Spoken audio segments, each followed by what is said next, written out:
आज हम लोग नया चैप्टर शुरू करेंगे, ठीक है। That is the third chapter, presently second chapter of your contemporary world politics, that is end of bipolarity.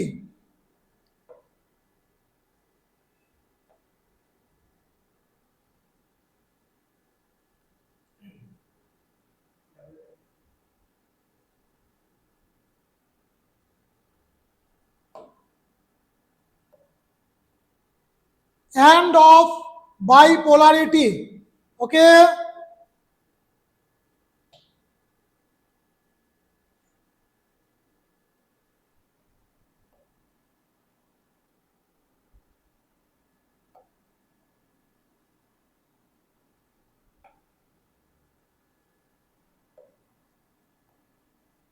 The chapter name is end of bipolarity. So याद है तुम लोगों को, मैंने लास्ट चैप्टर जो इंटरनेशनल पॉलिटिक्स कराए थे, cold war, end of cold war. Cold war में तुम लोगों को समझाया था मैंने कि कोल्ड वॉर किसके बीच था? दो group, USA and USSR. Bipolarity, bipolarity मतलब बाई मतलब दो, पोल मतलब टू पोल। पूरे वर्ल्ड दो पार्ट में डिवाइड हुआ था। One was led by USA, another was led by USSR. तो अभी इस चैप्टर में हम लोग देखेंगे ये बाइपोलैरिटी जो हुआ था, दो जो ग्रुप बना हुआ था, ये जो दो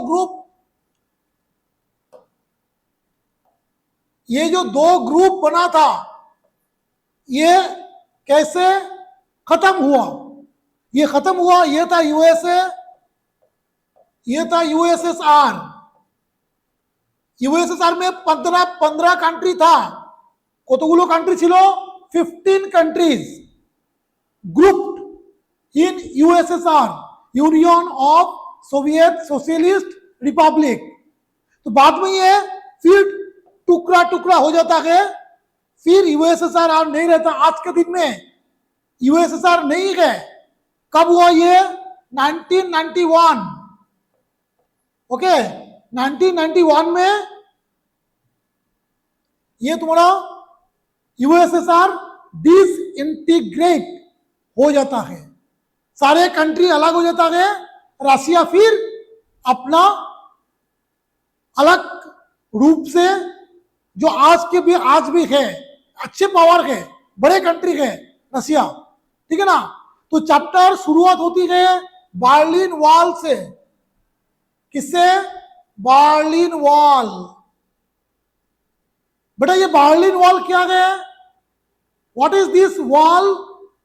ये जो बाइपोलर था ना, दो group, one is USA, another is USSR. तो वो दो ग्रुप ने, जर्मनी एक कंट्री था, जर्मनी जानते हो तुम, क्लास 9 में पढ़े होंगे, हिटलर। क्लास 9 में पढ़े हो ना, हिटलर, जर्मनी। तो जर्मनी को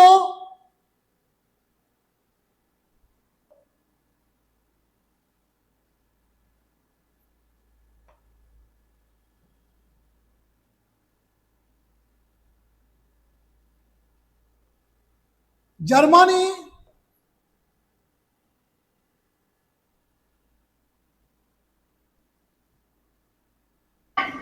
सर ये कौन सा सेक्टर है? व्हाट? ये कौन सा सेक्टर है? And of bipolarity. अच्छा, ये है चैप्टर का नाम, देखो, एंड ऑफ बाइपोलैरिटी। तो बर्लिन वॉल क्या है? बर्लिन वॉल है जर्मनी को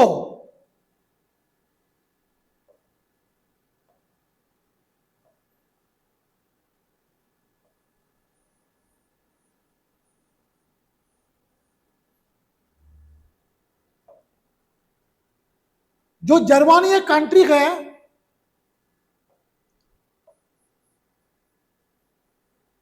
ये है जर्मनी का शेप। जर्मनी कौन कंट्री? जर्मनी।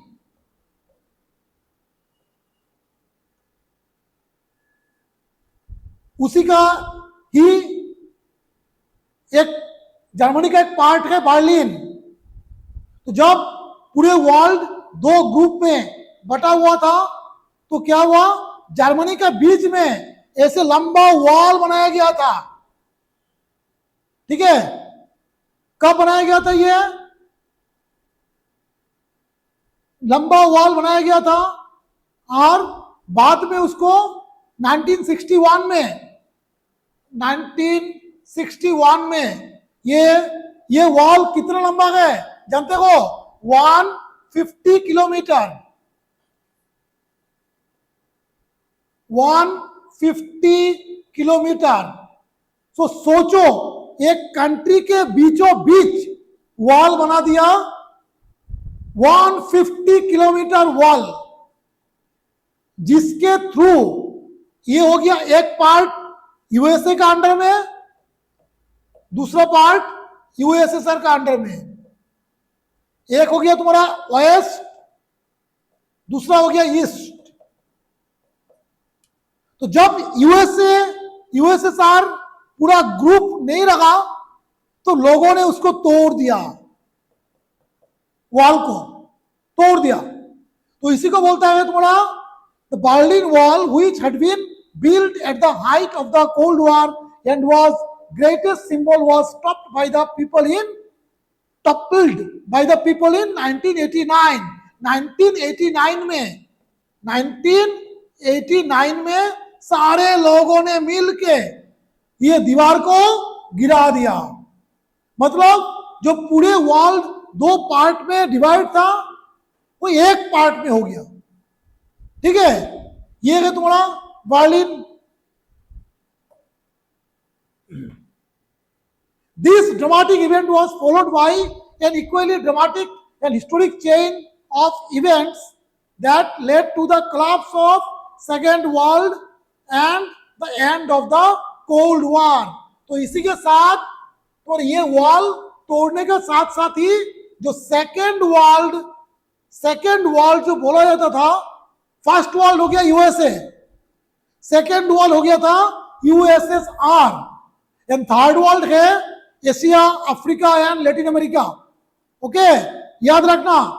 सो ये बर्लिन वॉल तोड़ने के साथ साथ ये second world and the cold war दोनों का स्टॉप खत्म हो जाता है। ये বার্লিন ওয়ালের সাথে সাথে দ্য কোল্ড ওয়ার শীতল যুদ্ধ এন্ড সেকেন্ড ওয়ার্ল্ড দ্বিতীয় বিশ্ব শেষ মানে সমাপ্তি, plus Germany divided after the second world war was unified one after another. The 8 East European countries that were part of the Soviet bloc replaced their communist government in response to mass demonstrations। तो Germany जो दो part में बटा हुआ था वो Germany एक हो गया, यूनिफाइड हो गया। यूएसएसआर में जितने कंट्रीज था सारे कंट्रीज एक एक करके वहां से निकलने लगे। ठीक है, पूरे यूएसएसआर था कम्युनिस्ट पार्टी, कम्युनिज्म, सोशलिज्म, और यूएसए था, अमेरिका था कैपिटलिज्म। तो ये लोग कम्युनिज्म से बाहर आ रहे थे, अपना अपना कंट्री डेमोक्रेसी को एडॉप्ट कर रहे थे।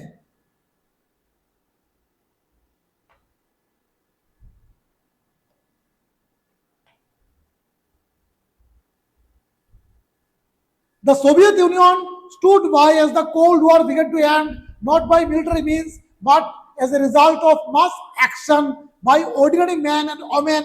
Eventually, the Soviet Union itself disintegrated। तो ये जो वॉल है ना बेटा, ये वॉल को कोई मिलिट्री, कोई आर्मी ने नहीं तोड़ा। किसने तोड़ा? लोगों ने, मैन एंड वोमेन, हथियार लिया, हथौड़ा लिया, सैकड़ों लोग मिल गए, वॉल को गिरा दिया। और जो सोवियत यूनियन था, union of Soviet socialist Republic, वो डिसइंटीग्रेट हो गया, डिसइंटीग्रेट। ये डिसइंटीग्रेट हो गया। डिसइंटीग्रेट का मतलब सोवियत यूनियन फिर टुकड़ा टुकड़ा हो गया। समझे? चलो चमका, राइट।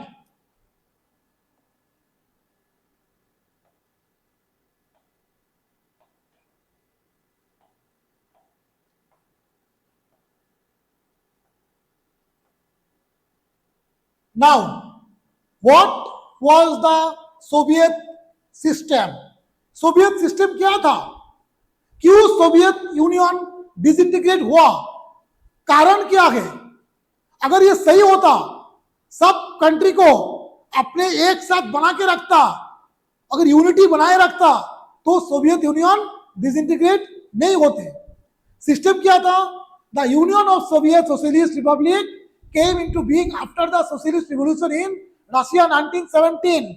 याद है?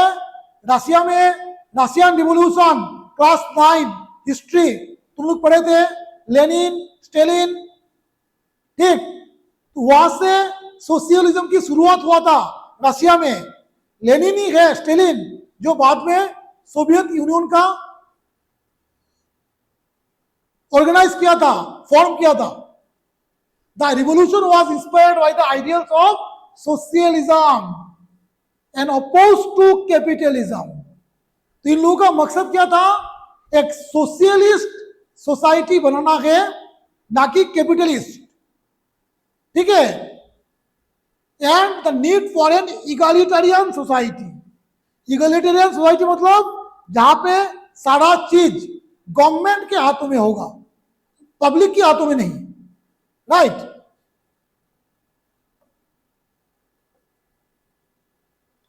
The Soviet political system centered around the Communist Party, and no other political party or opposition was allowed। The economy was planned and controlled by the state। अभी देखो वहां पे सिस्टम क्या था? एक ही पार्टी बचेगा, एक ही पार्टी रहेगा, only one party, and that party is communist party. Which party? Communist party. दूसरा कोई पार्टी, कोई ऑपोजिशन नहीं होगा। Plus the economy was planned and controlled by the state. सारा इकोनॉमिक पावर किसके हाथ में रहेगा? स्टेट के हाथ में।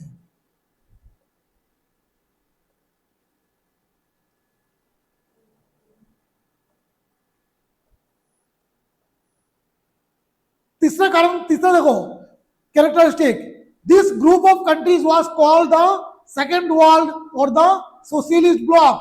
ये वेरी इंपॉर्टेंट क्वेश्चन है, याद रखना। ये जो ग्रुप बना था, इस ग्रुप को बोला जाता है सेकेंड वर्ल्ड और the socialist world, socialist bloc, या the Warsaw Pact, a military alliance held them together। The USSR was the leader of the bloc। और इन लोगों का पार्टी का नाम था वार्सो पैक्ट। मैंने पढ़ाया था तुमको पहले। तो लीडर कौन था? लीडर था यूएसएसआर का, USSR.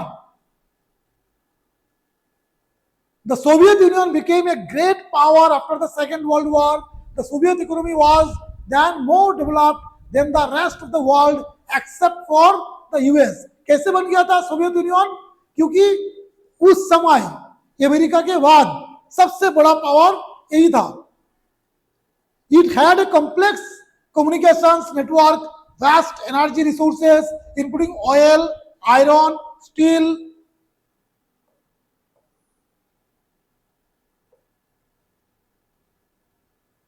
machinery production, and a transport sector that connected its remotest areas with efficiency।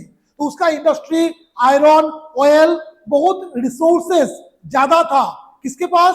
Soviet union के पास। It had a domestic consumer industry that produced everything from pins to cards।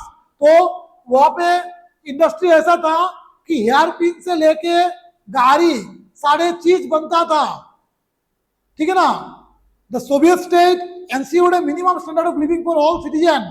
सबके लोगों के लिए एक standard बना के रखा था कि लोगों का लाइफ कैसा होगा। And the government subsidised basic. सबसे बड़ा कारण सोशलिस्ट का सबसे बड़ा फीचर क्या है? Government subsidised basic necessities like health, education, children and other welfare scheme. मतलब सोशलिस्ट प्लान इसको बोला जाता है जहां पे सारे main requirement, fooding, lodging, education, children welfare, सारा चीज गवर्नमेंट लोगों को खुद प्रोवाइड करता है। किसी को कुछ अपने से करने का जरूरत नहीं है, सारे लोग गवर्नमेंट के लिए काम करेगा और गवर्नमेंट सबका रिक्वायरमेंट को लुक आफ्टर करेंगे। Okay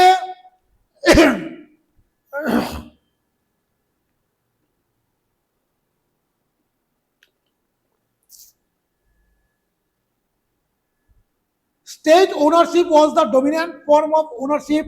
Land and productive assets were owned and controlled by the Soviet state. मतलब जमीन, इंडस्ट्रीज, सारे संपत्तियों का मालिक कौन है? State, Soviet state. ठीक है।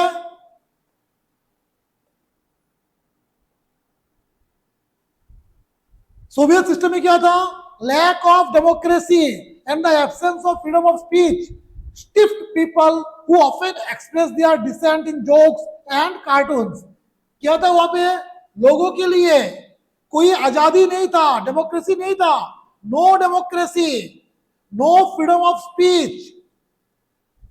अगर किसी ने गलती से भी कोई जोकिंग में डेमोक्रेसी की बात बोला तो उनको punishment. Most of the institution of the Soviet state needed reform. तो इसीलिए सारे इंस्टीट्यूशन को रिफॉर्म करना जरूरी था, चेंज करना जरूरी था। The one party system represent by the communist party of the Soviet union had tight control over all institutions and was unaccountable to the people. And दूसरा चीज, वहां पे वन पार्टी सिस्टम था, एक ही पार्टी, कम्युनिस्ट पार्टी, दूसरे कोई party का कोई रोल नहीं था, दूसरी कोई ऑपोजिशन नहीं था। और ये पार्टी सारे लोगों पे भारी था, पार्टी का डिसीजन फाइनल था, इसलिए लोग फेड अप हो गए थे। ठीक है। और साथ साथ ये अनकाउंटेबल था। अनकाउंटेबल मतलब लोगों को जवाब देना जरूरी नहीं समझते थे। The government is not accountable to the people. ठीक है।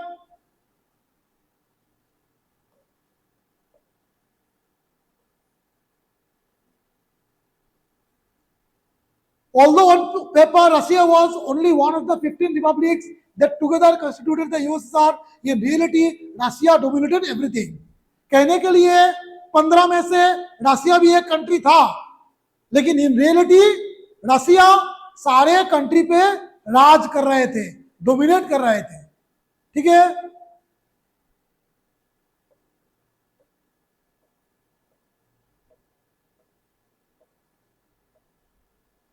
अभी हम लोग देखेंगे एक फेमस आदमी का नाम गोर्बाचेव। याद रखना, उसका पिक्चर है, बाद में देखोगे। गोर्बाचेव,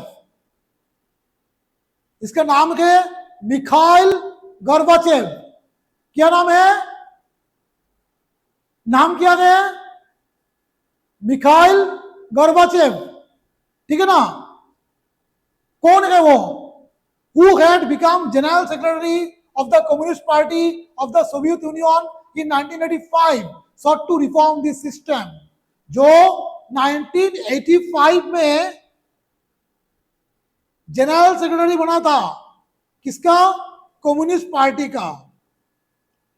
उनको लगा था कम्युनिस्ट पार्टी जो सिस्टम अप्लाई कर रहा है, जो सिस्टम को फॉलो कर रहा है, उसको चेंज करना जरूरी है। क्या करना जरूरी है? चेंज करना। ठीक है ना। वो क्या चाहते थे?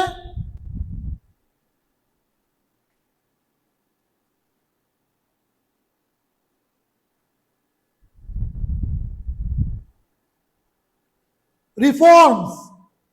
वो चाहते थे चेंजिंग। क्या चेंजिंग? देखो, Gorbachev's decision to normalize relation with the West and democratise.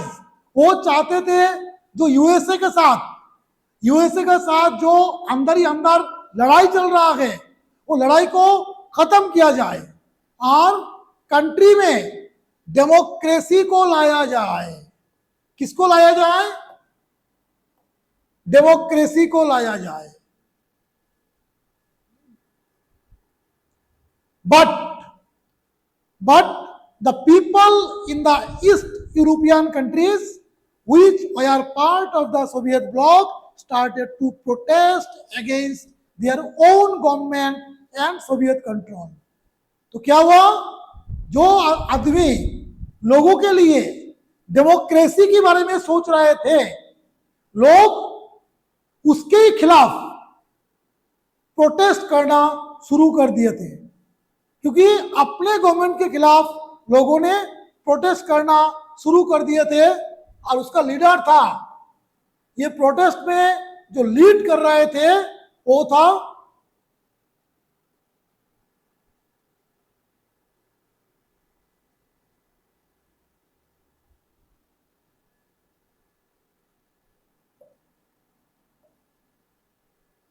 Gorbachev. Initiated the policies of economic and political reform and democratization within the country. The reforms were opposed by the leaders within the Communist Party. Party के लोगों ने ही उसका oppose करना शुरू कर दिया।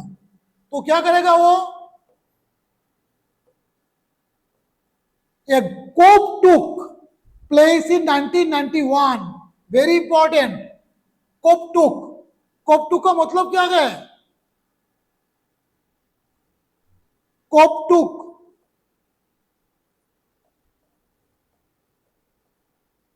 कोपटुक का मतलब है तख्ता पलट। जैसे तुम क्लास 9 में पढ़े थे, पाकिस्तान में हुआ था, परवेज मुशर्रफ मिलिट्री कोपटुक किया था। इसी तरह गोरबाचव के ऊपर कोपटुक होता है। एंड दैट कोपटुक को लीड कौन करता है? Boris Yeltsin. नाम याद रखना, कौन उसको लीड करते थे? Boris Yeltsin. The people had tasted freedom by then and did not want the old style rule of the Communist Party. Boris Yeltsin emerged as the national hero in opposing this coup. The Russian Republic, where Yeltsin won a popular election, began to shake off centralized control. तो Boris Yeltsin वहां पे hero बन के आए और अपना ही government के खिलाफ कोपटुक किया। फिर इलेक्शन हुआ, इलेक्शन में ये लोग जीते।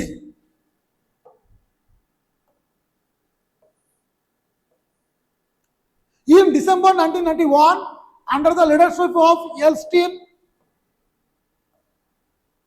Russia, Ukraine and Belarus, याद रखना, Russia, Ukraine and Belarus, 3 major republics of the USSR declared that the Soviet Union was disbanded.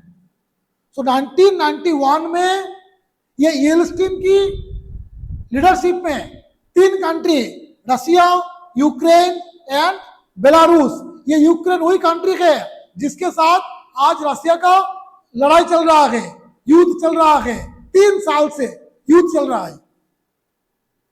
बोल दे कि सोवियत यूनियन डिसबैंड हो गया, हम लोग का जो यूनियन था, हम लोग का जो ग्रुप था, वो ग्रुप डिसबैंड हो गया and we are now free. पहले 3 कंट्री अपने आप को फ्री डिक्लेयर किया। The communist party of the Soviet union was banned, capitalism and democracy were adopted as the basis for the post Soviet republic. तो अभी जो कम्युनिस्ट पार्टी था, communist party को बैन कर दिया और वहां पे वो लोग American theory, capitalism and democracy को एडॉप्ट करना शुरू किए। ठीक, तो क्या देखा हम लोगों ने? जो सोवियत यूनियन एक बड़ा ग्रुप था, वो सोवियत यूनियन टुकड़ा टुकड़ा हो गया। Now the question, very important, why did the Soviet Union disintegrated. Why did the Soviet Union disintegrate? Number one,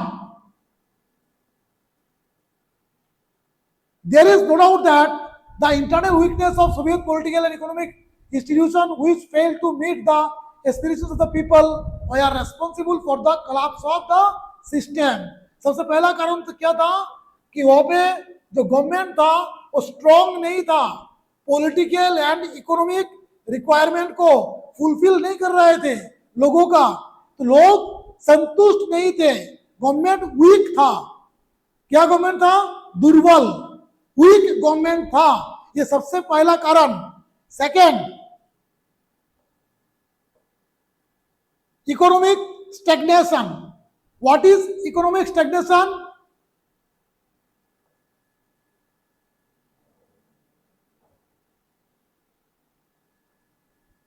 means economic stagnate. क्यों?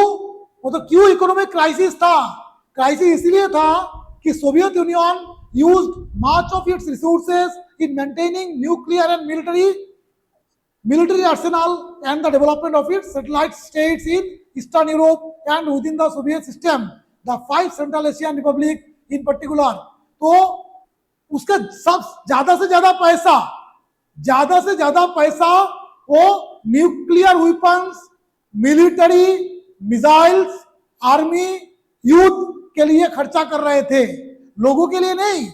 इसीलिए लोग गुस्सा थे।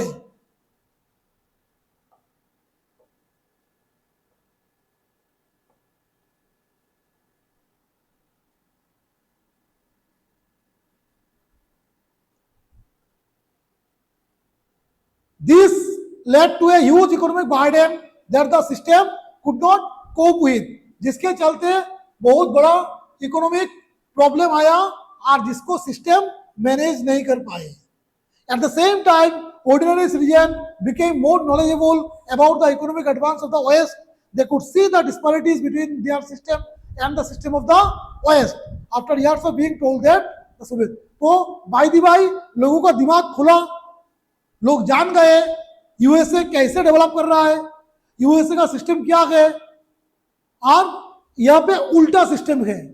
इसीलिए लोग धीरे धीरे यूएसए को फॉलो करना शुरू कर दिए थे।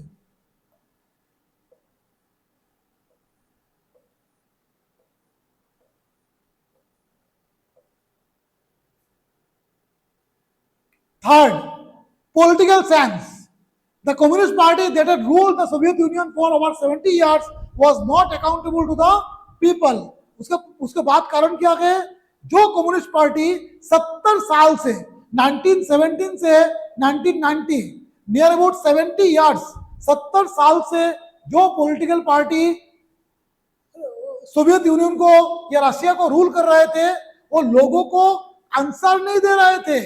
They are not accountable government, इसीलिए लोग नाराज थे। उससे भी खराब क्या था? The bureaucrats, party bureaucrats gain more privilege than ordinary citizen. उससे बड़ा खराब, उससे दूसरा कारण क्या है कि ब्यूरोक्रेट्स मतलब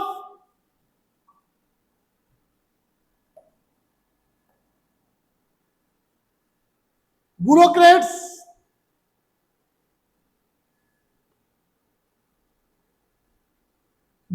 जो ऑफिसर लोग थे, गवर्नमेंट ऑफिसर, ये लोग हो गए थे करप्टेड, ठीक है ना। तो ये करप्शन भी लोगों को हजम नहीं हो रहा था, राइट।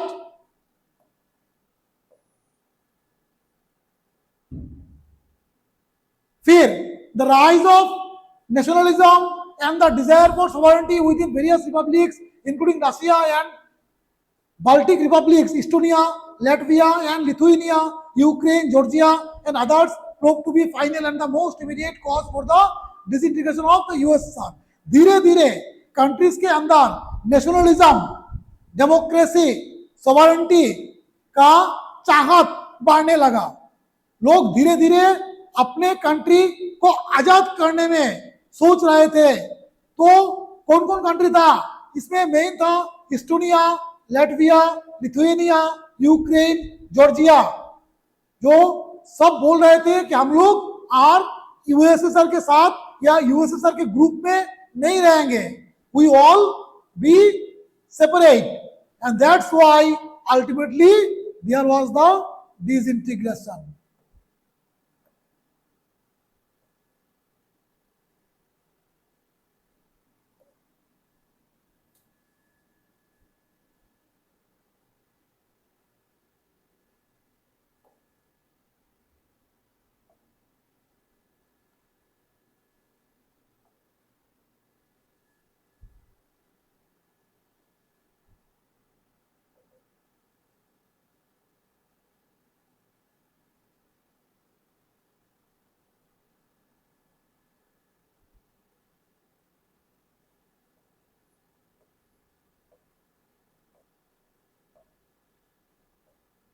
ये देखो छोटा कैसे हो गया,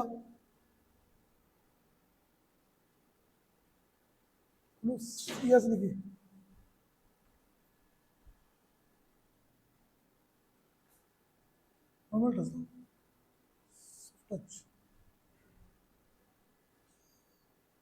ये देखो मिखाइल गोर्बाचेव, जो मैंने बोला था, मिखाइल गोर्बाचेव, कब उसका जन्म हुआ था? 1931, last leader of the Soviet union. 1985 से 91 तक था। क्या क्या वो किए थे? Introduce economic and political reforms, policies of perestroika and glasnost, ये दो उसका पॉलिसी है, नाम याद रखना। One is perestroika, another is glasnost. Perestroika का मतलब रिस्ट्रक्चरिंग, मतलब उसको फिर से स्ट्रक्चरिंग करना, एंड ग्लासनोस्ट का मतलब ओपननेस, ओपननेस मतलब डेमोक्रेसी, ओपन, लोगों के लिए फ्रीडम।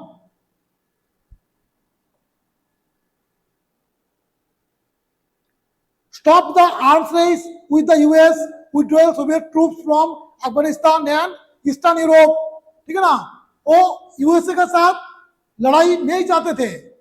अफगानिस्तान में रशिया का, सोवियत यूनियन का आर्मी रखा हुआ था, वो आर्मी सारा उठा दिया, अफगानिस्तान से सारे आर्मीज को उठा दिए, ठीक है। Help in the unification of Germany, तो जर्मनी का जो पार्ट था, दो पार्ट था, उसको भी रिमूव होने में हेल्प किए, जर्मनी को यूनिफाइड कर दिए। Ended the cold war, cold war को खत्म किए, blame for the disintegration of the Soviet union, but ultimately he is the man who is blamed for disintegration of Soviet union. उन्हीं को बोला जाता है कि इसी आदमी के चलते सोवियत यूनियन डिसइंटीग्रेट हुआ, ठीक है बेटा, ध्यान रखना बच्चों। ये देखो टाइमलाइन, वेरी इंपॉर्टेंट, कब क्या शुरुआत हुआ था। 1985 में मिखाइल गोर्बाचेव इलेक्ट हुए थे general secretary of the communist party, ठीक है ना। Appoints Boris Yeltsin as the head of the communist party, उसी ने बोरिस येल्सिन को हेड बनाया था in Moscow. Initiates a series of reforms, बहुत सारे चेंजिंग किए थे। 1988 जून में इंडिपेंडेंस मूवमेंट बिगिंस हुआ लिथुआनिया में, लेटर इस्टोनिया एंड लेटविया। 1989 में Soviet union declares that Warsaw pact members are free to decide their own future, बोल दिया कि आप लोग अपने अपने बारे में सोच सकते हो।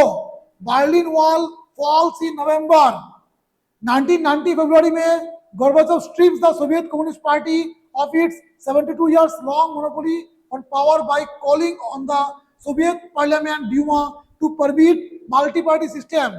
तो 1990 में गोर्बाचेव खुद बोलते हैं कि जो कंट्री में 72 ईयर्स से वन पार्टी सिस्टम चलते आ रहे हैं, उस कंट्री में मल्टी पार्टी सिस्टम को लागू करने के लिए पार्लियामेंट में अर्जी जनाती है। पार्लियामेंट ड्यूमा, क्लास 9 में पढ़े हो।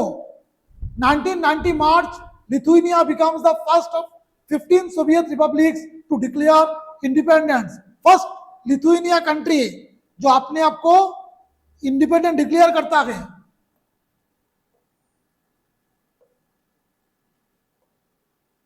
1990 June Russia parliament declares its independence from Soviet union.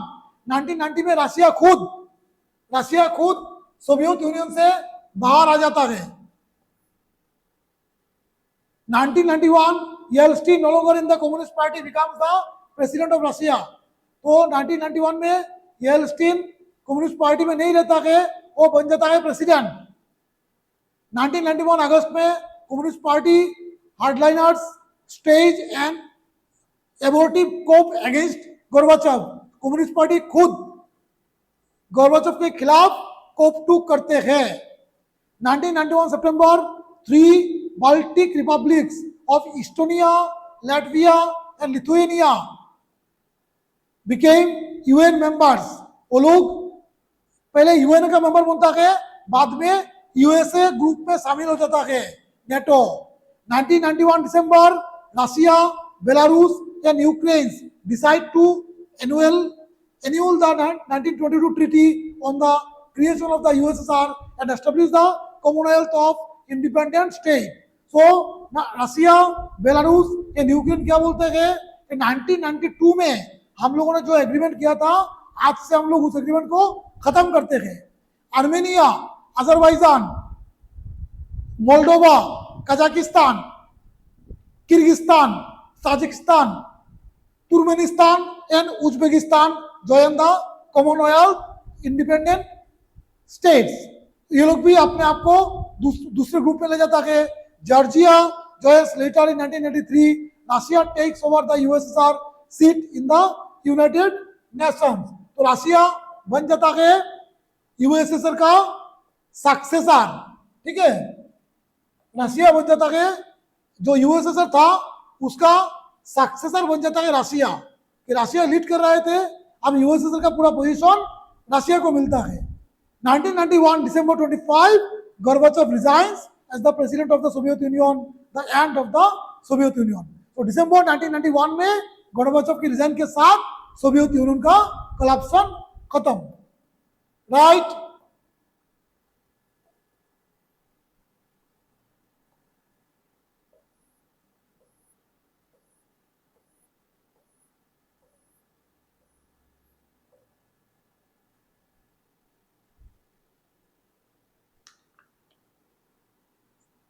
अभी कंटिन्यू करना है।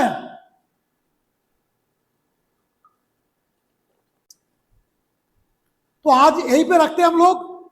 नेक्स्ट क्लास में हम लोग डिस्कस करेंगे कि कॉन्सिक्वेंस क्या है।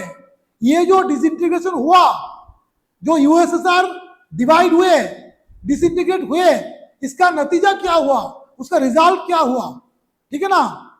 तो बच्चों, class 12 international politics very important subject. इसमें ये चैप्टर वेरी वाइटल चैप्टर है, एंड इस चैप्टर से अच्छा खासा क्वेश्चन तुमको बोर्ड में मिलेगा। इसीलिए इस चैप्टर को बढ़िया ढंग से बढ़िया से पढ़ना, ভালো করে পড়বে। আমি তার জন্য इन डिटेल्स পুরো চ্যাপ্টারটা তোমাদেরকে বুঝিয়ে দিয়েছি। मैंने हाफ 50% से ज्यादा आज कवर किए, 50% नेक्स्ट डे करेंगे, ठीक है ना। अभी what it is a task for you, ये तुम्हारा होमवर्क है। क्या है होमवर्क? होमवर्क नोट कर लो। Homework, what is your homework? Read NCERT. जो तुम्हारा एनसीईआरटी बुक है उसको, एनसीईआरटी को अच्छे से पढ़ना। जहां तक मैंने एक्सप्लेन किया वहां तो अच्छे से पढ़ना, और वहां से इनसाइड क्वेश्चन निकालो, जो जो मैंने पॉइंट हाईलाइटिंग किए। यस सर, हम लोग तो बंगाली बुक पढ़ाई करते हैं, तो ये तो इंग्लिश से कैसी पढ़ाई करोगी?